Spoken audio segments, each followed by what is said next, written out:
Welcome to taste of Chennai. இன்னைக்கு நம்ம grilled fish எப்படி செய்கிறது தான் பார்க்க போகிறோம். மீன் வாங்குறதுக்காக ஃபிஷ் மார்க்கெட் வந்திருக்கோம். நிறைய வெரைட்டி ஆஃப் ஃபிஷ்ஷஸ் வச்சுருக்காங்க. நம்ம ஊரில் கிடைக்கிற மீன் கூட இங்கே கிடைக்கும். வஞ்சிர மீன், காணாங்கழுத்து, பாறை, அப்புறம் சங்கரா மீன், மத்தி ஃபிஷ் கூட கிடைக்கும். இன்னைக்கு ரொம்ப க்ரௌடடாக இருக்குது. நான் இன்னொரு நாள் உங்களுக்கு நல்லா க்ளோஸ்அப்பில் காட்டுறேன். மீனோட பேர்லாம் உங்களுக்கு டீட்டெயிலாக சொல்கிறேன். அப்புறம் ப்ரான்ஸ்லாம் பாருங்கள் எவ்வளோ பெருசாக இருக்குது. டைகர் ப்ரான்ஸ் வச்சுருக்காங்க. அதுக்கப்புறம் ஷ்ரிம்ப் கூட வச்சுருக்காங்க. இந்த க்ரீன் கலரில் இருக்கிறது மியூசில்ஸ்ன்னு சொல்லுவாங்க. பட் நாங்கள் சாப்பிட மாட்டோம். சில பேர் வாங்கி சாப்பிட்றாங்க. நாங்கள் இன்னைக்கு கிரில் பண்ணுறதுக்கு ஹமூர் ஃபிஷ் வாங்கியிருக்கோம். அங்கே க்ளீன் பண்ணி வாங்கிட்டு வந்துட்டோம். இந்த மீன் ஊரில் கிடைக்குதா தெரியல. யாருக்காச்சும் இது என்ன மீனுன்னு தமிழில் பேர் தெரிஞ்சால் கமெண்ட்ஸில் சொல்லுங்கள். மசாலா தடவுறதுக்கு முன்னாடி இந்த மாதிரி நல்லா டீப் கட்ஸ் போட்டுக்கோங்க. அப்போ தான் மசாலா நல்லா உள்ளே போகும். கிரில்டு ஃபிஷ்ன்றதால நல்ல பெரிய ஃபிஷ்ஷாக வாங்கியிருக்கோம். 1 kg இருக்கும். இப்போது நான் மசாலாக்காக ஒரு 2 டேபிள் ஸ்பூன் ஆயில் ஊற்றிக்கிறேன்.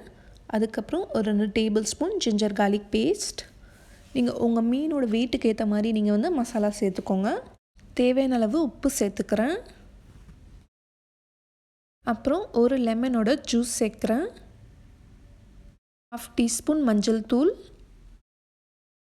1 டேபிள் ஸ்பூன் மிளகாய் தூள், 1 டீஸ்பூன் ஜீரகத்தூள், 1 டீஸ்பூன் பெப்பர் பவுடர், அப்புறம் மல்லித்தழை கட் பண்ணி போடுறேன். பார்ஸ்லி இருந்தால் பார்ஸ்லி போட்டுக்கலாம். இப்போது இதை நல்லா மிக்ஸ் பண்ணிக்கலாம்.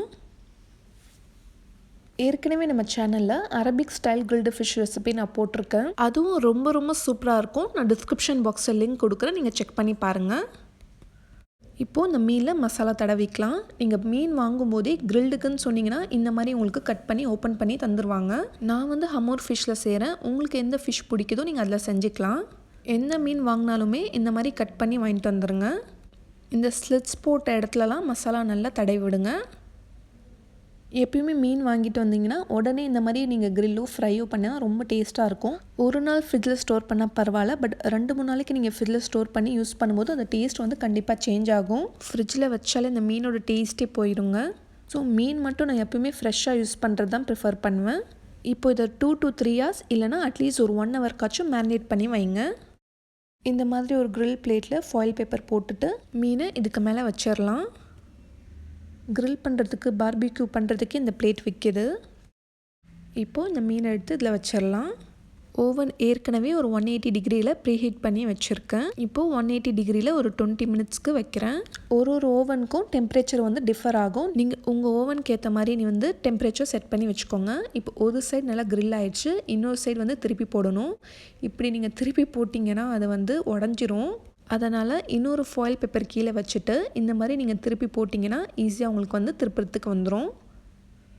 இப்போ இதை அப்படியே எடுத்து இந்த கிரில் பிளேட்டில் திரும்ப வச்சுக்கலாம்.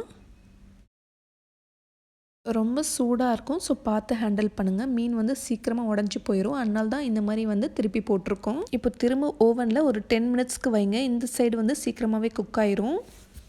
எனக்கு டோட்டலி ஒரு 1/2 hour கிட்ட எடுத்துச்சு. உங்கள் ஓவனுக்கு ஏற்ற மாதிரி நீங்கள் செட் பண்ணிக்கணும். இது கூட நாங்கள் ஹுமூஸ் அதுக்கப்புறம் கார்லிக் பேஸ்ட் வச்சுருக்கோம். ஃபிஷ் மட்டும் தான் நான் கிரில் பண்ணது. இதெல்லாம் வெளியிலேருந்து வாங்கிட்டு வந்துட்டோம். இதெல்லாம் ரொம்ப இங்கே ஈஸியாக கிடைக்கிறதால நாங்கள் வெளியிலே வாங்கிட்டோம். ரொம்ப சூடாக இருக்குங்க. என்னால் தொடவே முடியல. குழந்தெல்லாம் வச்சுருக்கோங்க. பார்த்து ஹேண்டில் பண்ணுங்கள். இப்போ சுட்ட மீன் கூட இந்த குபூஸும் கார்லிக் பேஸ்ட் கூட டேஸ்ட் பண்ண போகிறேன்.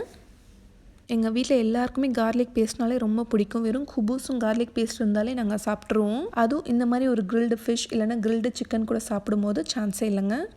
பாருங்கள் ஃபிஷ் எவ்வளோ யம்மியாக இருக்குது பார்க்க. நீங்களும் ட்ரை பண்ணி பார்த்துட்டு டேஸ்ட் பண்ணி எப்படி வந்துச்சுன்னு சொல்லி எனக்கு ஃபீட்பேக் சொல்லுங்கள். இந்த வீடியோ உங்களுக்கு பிடிச்சிருந்தா லைக் பண்ணிவிட்டு உங்களோட ஃப்ரெண்ட்ஸ்க்கும் ஷேர் பண்ணிக்கோங்க. இந்த மாதிரி நல்ல வீடியோஸ்க்கு நம்ம சேனல் டேஸ்ட் ஆஃப் சென்னையை மறக்காமல் சப்ஸ்கிரைப் பண்ணுங்கள். நாளைக்கும் இதே மாதிரி வேறொரு சூப்பரான ரெசிபியில் சந்திக்கிறேன். தேங்க்யூ ஸோ மச் ஃபார் வாட்சிங்.